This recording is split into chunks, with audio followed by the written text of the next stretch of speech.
Ayan mga kaibigan, report ko lang sa inyo yung tulay na proyekto ng Build Project under Duterte administration ay nawasak at mayroong mga na-aksidente. Paano ba naman kasi mga kaibigan? Kung hindi ba naman kasi pulpul, tingnan mo naman ang nangyari. Tingnan mo yung mga paa ng tulay ay ang papayat. Mahalata mo talaga na hindi talaga tatagal. Baka mga kaibigan, bagong gawa lang. Ilang months lang after the opening ay nagkaganyan na. Tingnan mo naman mga kaibigan, walang tibay. Ang papayat ng mga paa. Grabe.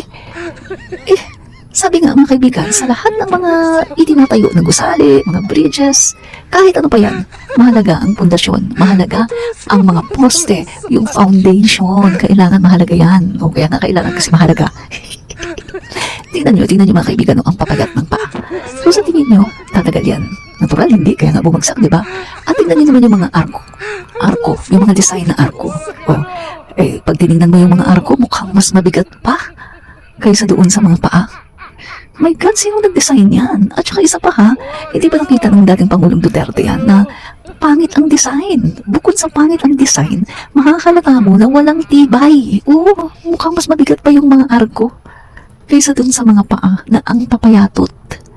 My God, kapag ganyan ang disenyo, hindi talaga yan tatagal. Ano ba yan? Dating Pangulong Duterte, ano ginawa mo sa buhay mo? Hindi mo naman kailangan ito mga common tao. Hindi natin kailangan maging engineer, hindi nyo kailangan maging architect, para malaman nyo yan. Ayan, common sense lang yan.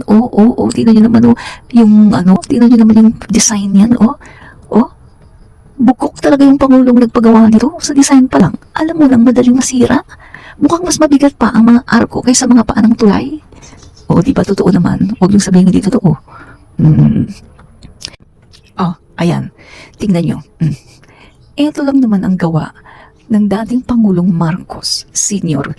Tingnan nyo yung mga paa. Di ba? Anong napapansin nyo sa mga paa? Ang tataba. Mga maskulado.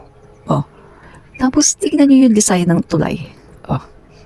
Di ba? Napakaganda ng design ng tulay. Diyan lang makikita. Ikumpara nyo. Ito yung kay Duterte sa ibaba. Tingnan mo yung mga paa. Ang papayat. Ikumpara mo dito sa ginawa ng Pangulong Marcos Sr. Ang tataba ng mga paa. Diba? At saka sa design, tingnan mo. Diba? Design pa lang, mahalata mong matibay ang gawa ni Pangulong Marcos Sr. Samantalang ito namang gawa ni Duterte. Sa design pa lang, halata mong hindi matibay.